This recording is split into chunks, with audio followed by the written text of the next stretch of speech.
The story of Nur Sajat, Transgender Malaysia's top entrepreneur arrested in Thailand. A top Malaysian transgender businessman who is on the run in his country for insulting religion has been arrested in Thailand.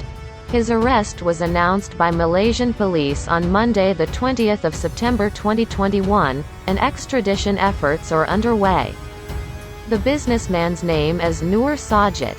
She runs a cosmetics business, and at a religious event in 2018 wore women's clothes, even though she was born a boy.